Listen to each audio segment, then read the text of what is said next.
The late autumn rain drummed steadily against the windows of the Victorian-era community centre in London's East End, where Emma Watson sat among a circle of chairs, listening intently to the evening's presentations.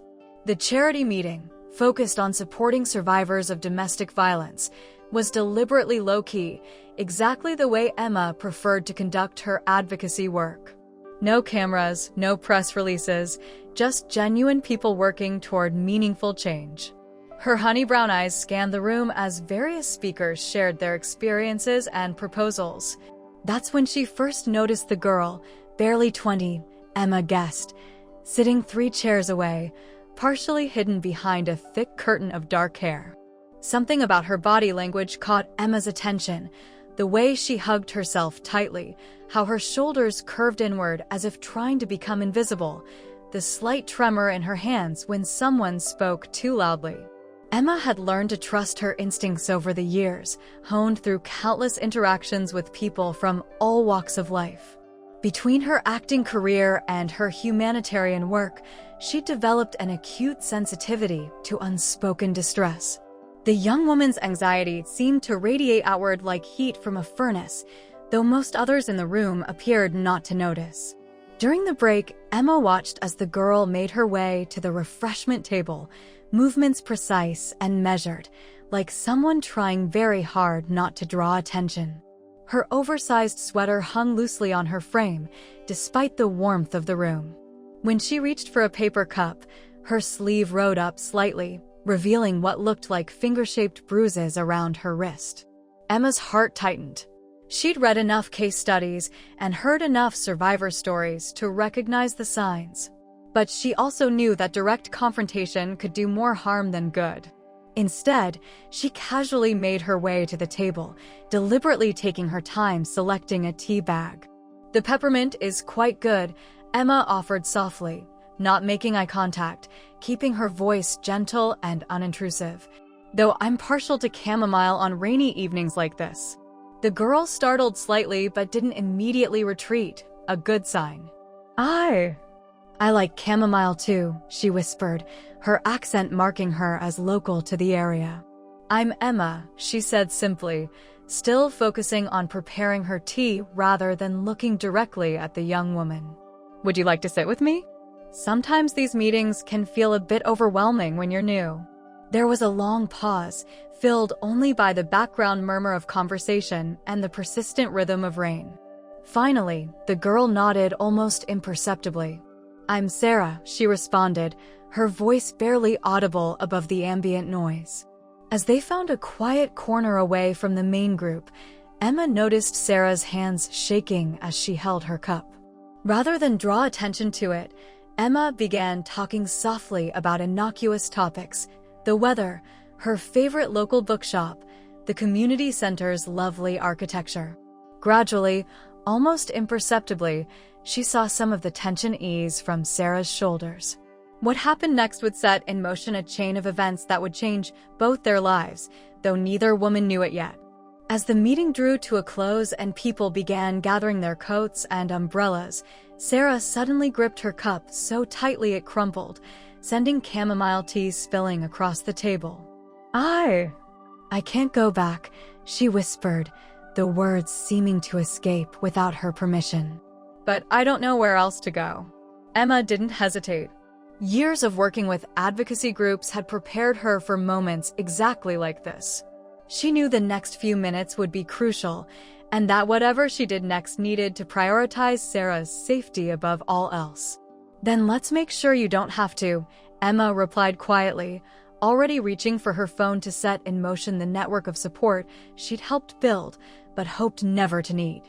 The next hour unfolded like a carefully choreographed dance, the one where both partners were making up the steps as they went along. Emma had discreetly asked one of the meeting organizers, Claire Thompson, to stay behind. As a veteran domestic violence counselor, Claire's presence would be invaluable, and Emma knew the importance of having a professional involved from the start. They moved to a small office at the back of the community center, where the overhead fluorescent lights cast a harsh glow that made Sarah look even more vulnerable. Rain continued its steady percussion against the windows, creating a cocoon of sound that seemed to isolate them from the outside world. "You don't have to tell us everything," Emma said softly, settling into a worn armchair across from Sarah. "But anything you can share will help us figure out the best way to keep you safe." Sarah's story emerged in fragments, like pieces of a shattered mirror, each reflection more disturbing than the last. She'd met him 2 years ago, a charming restaurant owner who'd seemed like everything she'd dreamed of. The control had been so gradual she hardly noticed at first, checking her phone, questioning her friendships, making small comments about her clothes or weight. Then came the first push, followed by tearful apologies and promises to change. "He has connections," Sarah whispered, twisting a tissue between her fingers. "Police, local council. His family's been in the area for generations. Nobody would believe me." Emma and Claire exchanged glances. They both understood the additional complications this presented. Emma had seen enough of the world to know that power and influence could often be the strongest prison bars. "I believe you," Emma said firmly, leaning forward slightly. "And more importantly, we can help. But we need to move quickly and carefully." Claire had already begun making calls, speaking in low, coded terms that Emma recognized from her work with various women's organizations. Within 30 minutes, a plan began taking shape, one that would require precision timing and absolute discretion. "There's a safe house outside London," Claire explained, covering the mouthpiece of her phone. "They can take Sarah tonight, but we need to move fast. He'll notice she's missing soon." The magnitude of what they were undertaking hit Emma then. This wasn't like her usual charity work, where the lines between helper and helped were clearly drawn. This was diving headfirst into someone's life crisis, knowing that one wrong move could have devastating consequences. Sarah's phone buzzed for the 3rd time in 10 minutes. Each time, her whole body flinched as if she'd been struck.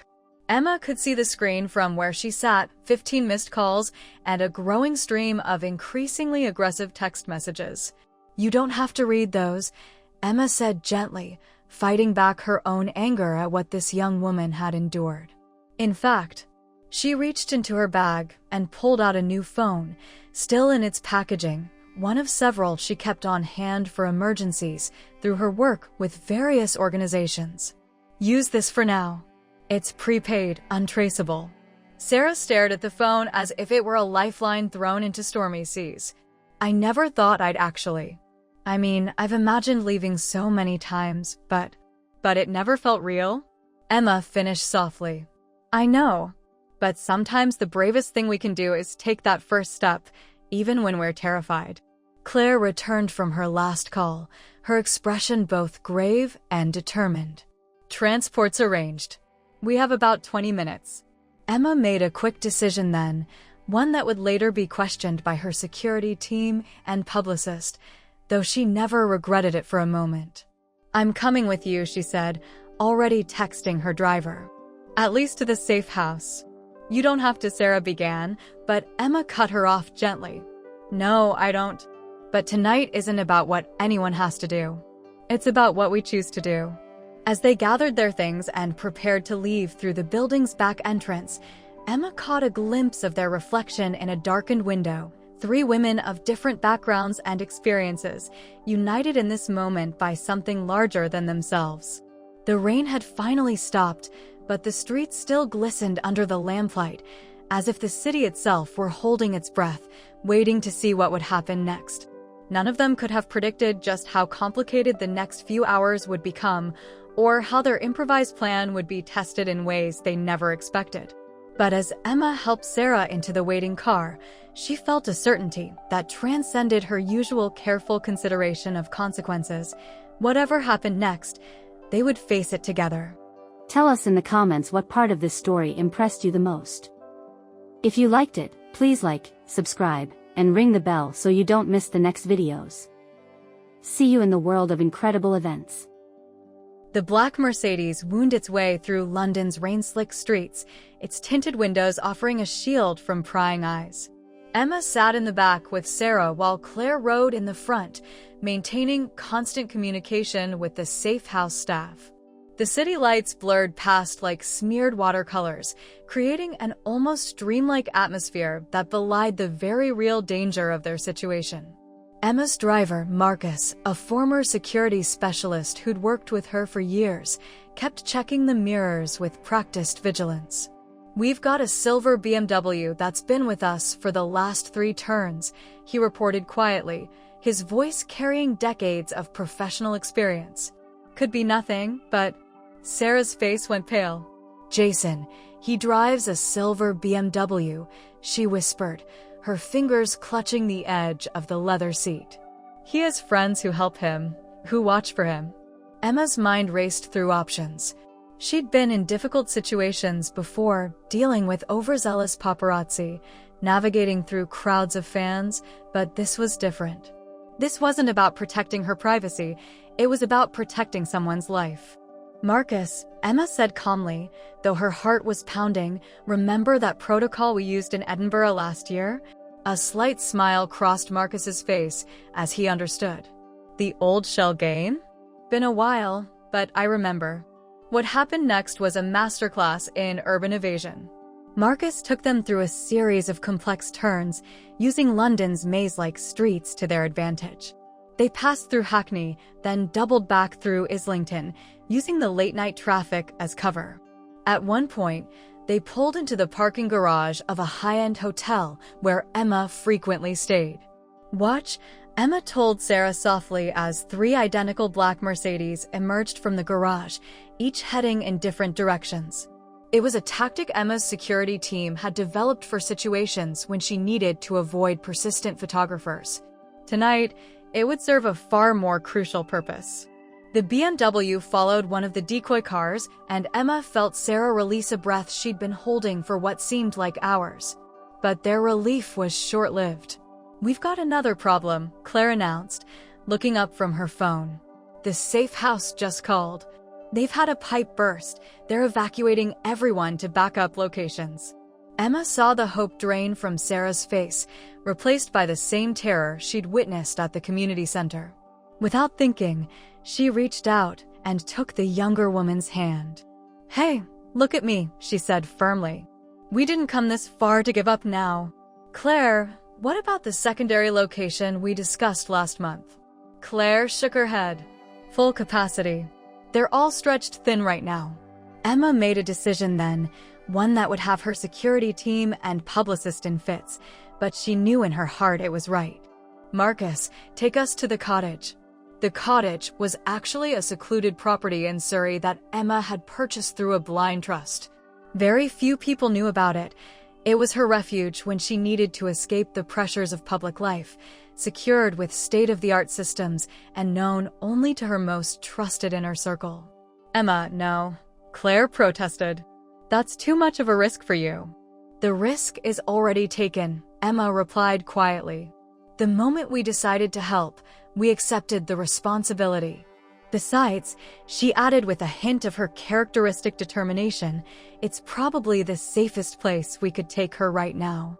As they left the city lights behind, heading into the darkness of the countryside, Sarah finally spoke again. "Why?" she asked, her voice barely above a whisper. "Why are you doing all this? You don't even know me." Emma was quiet for a moment, watching the shadowy trees pass outside the window. "Because someone once told me that our privilege means nothing if we don't use it to lift others up. Because every person deserves the chance to write their own story." She turned to Sarah with a gentle smile. "And because sometimes the most important things we do in life are the things nobody else will ever know about." What none of them realized was that their night of challenges was far from over. As Marcus turned onto the private road leading to the cottage, Emma's phone lit up with an urgent message that would force them to reevaluate everything they thought they knew about their situation. The real test of their improvised plan was about to begin. Emma's phone cast a blue glow across her face as she read the message that had just arrived. Her expression remained carefully controlled, but Sarah, who had grown hyper-aware of subtle changes during her years of walking on eggshells, noticed the slight tension in her jaw. "What is it?" Sarah asked, her voice trembling slightly. Emma exchanged a quick glance with Claire before responding. "Jason's brother is a detective inspector," she said quietly. "He's just filed a missing persons report. They're claiming you're mentally unstable and have gone off your medication." Sarah's laugh was hollow, tinged with hysteria. "Medication? I'm not on any," she stopped, understanding dawning on her face. "They're setting things up, making sure nobody will believe me."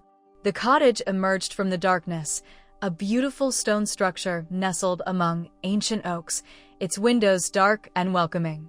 Under different circumstances, it might have looked peaceful. Tonight, it felt like the last fortress in a storm. Marcus did a perimeter check before allowing them to exit the car, his experienced eyes scanning the shadows. The cottage's security system was top of the line, another necessity of Emma's public life that was now serving a different purpose. Inside, Emma moved with practiced efficiency, activating security protocols while Claire made calls to her legal contacts. The cottage's interior was warm and understated, with comfortable furniture and walls lined with books, a space designed for privacy rather than show. "We need to get ahead of this," Claire said, hanging up her phone. "If they're building a paper trail, we need one of our own." "Sarah, would you be willing to make a statement? We can have a lawyer here within the hour." Sarah had been standing in the middle of the living room, arms wrapped around herself, looking small in the large space. At Claire's words, she began to shake her head. "You don't understand. His brother, he's got influence. He's got friends in the department. They'll bury anything I say." "Then we don't go to the police," Emma said firmly, setting down her phone. "We go above them. I have contacts at the Independent Office for Police Conduct. And more importantly," she added, a hint of steel entering her voice, "I have friends in the media who owe me favors, friends who would love to expose corruption in the police force." "But you'd have to go public," Sarah protested. "Your name would be involved. Your career." "My career can handle it," Emma interrupted gently. "My reputation was built on standing up for what's right. Besides," she added with a small smile, "I learned a long time ago that there are more important things than public opinion." The moment was interrupted by Marcus's voice from the security room. Movement at the perimeter. 2 vehicles coming up the private road. Emma's heart began to race, but her voice remained steady. "Security cameras? Range Rover and BMW. Can't make out the plates yet." Sarah's face went white. "Jason has a Range Rover too. For business." Oh God. "Okay, we need to move," Emma said, her mind already racing through contingencies. "Marcus, Protocol 3. Claire, get your contact on the phone. We need that lawyer now." "Sarah," she turned to the trembling young woman, "listen to me carefully. In about 30 seconds, all the exterior lights are going to come on. Every camera on the property will start recording. If they're here, they're about to provide us with evidence of harassment and stalking. But I need to know, are you ready for this to become a fight?" Sarah stared at Emma for a long moment, and something seemed to shift in her expression. The terror was still there, but underneath it was something else, something harder and more determined. "I'm tired of running," she whispered, then louder. "I'm tired of being afraid." Emma nodded, a fierce pride mixing with her concern. "Then let's show them what happens when women stand together." The security lights flooded the property with brilliant illumination, and in that instant, everything changed. What had been a night of quiet escape was about to become a confrontation that would test not just their safety measures, but their resolve, their resourcefulness, and their trust in each other. As the vehicles approached the gate, Emma thought about all the roles she'd played in her life. Actress, activist, public figure, but never had any felt more important than the one she was playing tonight. Ally, protector, friend. Whatever came next, she knew they would face it together. The next few minutes unfolded like scenes from a film, but there was nothing scripted about the tension crackling through the cottage's air. Emma stood at the window, watching the vehicle stop at the gate, her mind racing through every possible scenario. The cottage's intercom crackled to life. "Police. We're here about a missing persons case." Emma caught Sarah's eye and held up her phone, showing the recording icon. Every word would be documented. Claire was already on a video call with her legal contact, the phone propped up to capture everything. "This is private property." Emma's voice was clear and steady through the intercom. "I have state-of-the-art security cameras recording everything. Please state your purpose and show identification." There was a pause, then a different voice, one that made Sarah flinch. "Sarah? Baby, we're worried sick. Everyone's looking for you. Just come home, and we can sort this out." Jason's voice was gentle, concerned, the voice of a worried partner. But Emma saw how Sarah's hands had begun to shake, how her breathing had become shallow. That gentle voice had become a weapon of control. Emma pressed the intercom button again. "I'm going to be very clear. We have documented evidence of domestic abuse. We have lawyers on the line right now. If you're really police, you'll know that this property belongs to me, Emma Watson, and you'll understand the media attention any forced entry would attract." Another pause, longer this time. Emma could almost feel the calculations happening outside, weighing the risks, considering the exposure. "Miss Watson," the first voice again, professional now, all pretense of friendly concern gone. "This is a police matter. If you're harboring—" "I'm not harboring anyone," Emma interrupted, her voice sharp. "I'm protecting a victim of domestic violence while she pursues legal channels. Now, would you like me to contact the Independent Office for Police Conduct about a potential abuse of power, or would you prefer to leave and follow proper procedures?" The silence that followed seemed to stretch forever. Then, engines started. Through the security cameras, they watched the vehicles slowly reverse, turn around, and disappear into the night. The cottage seemed unnaturally quiet in their wake. Sarah sank onto the sofa, tears streaming down her face, tears of relief, of fear, of too many emotions to name. Emma sat beside her, offering silent support. "They'll be back," Sarah whispered. "Maybe not tonight, but—" "Yes," Emma agreed gently. "But not in the same way. Now there's evidence. Witnesses. A paper trail. And most importantly," she squeezed Sarah's hand, "you're not alone anymore." Over the next few weeks, that promise was tested repeatedly. There were legal battles, attempts at intimidation, moments when the weight of fighting the system seemed almost too heavy to bear. But Emma remained steadfast, using her influence not for publicity, but to quietly open doors that might have otherwise remained closed. She helped Sarah find not just legal support, but trauma counseling, job training, and eventually, a new start in a different city. The media never got the story. Emma made sure of that, protecting Sarah's privacy as fiercely as she protected her safety. Months later, Emma received a letter. Inside was a photograph of Sarah, smiling genuinely for the first time since Emma had met her, standing in front of a small bookshop. "I'm the assistant manager now," the letter read. "Sometimes customers ask about the quote I chose for our window display. Every person deserves the chance to write their own story. They don't know where it came from, but I do. Thank you for helping me find my voice again."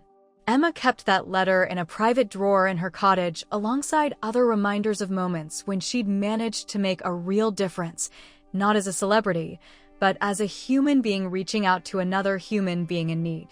Years later, when asked about her proudest accomplishment, Emma would think of that night, of the courage it took for Sarah to say, "Enough," of the strength found in women supporting women. But publicly, she would just smile and talk about her charitable work in general terms. Because sometimes, she knew, the most meaningful victories are the ones that remain untold, private moments of triumph marked not by applause, but by the quiet knowledge that somewhere, someone's world is better because you chose to act. Sarah's story never made headlines. It wasn't added to Emma's list of public achievements. But in the end, that was exactly the point. Sometimes the most powerful changes happen in the spaces between public moments, in the quiet decisions to stand up, to reach out, to say, "You are not alone." And for Emma, that had always been the most important magic of all. Tell us in the comments what part of this story impressed you the most. If you liked it, please like, subscribe, and ring the bell so you don't miss the next videos. See you in the world of incredible events.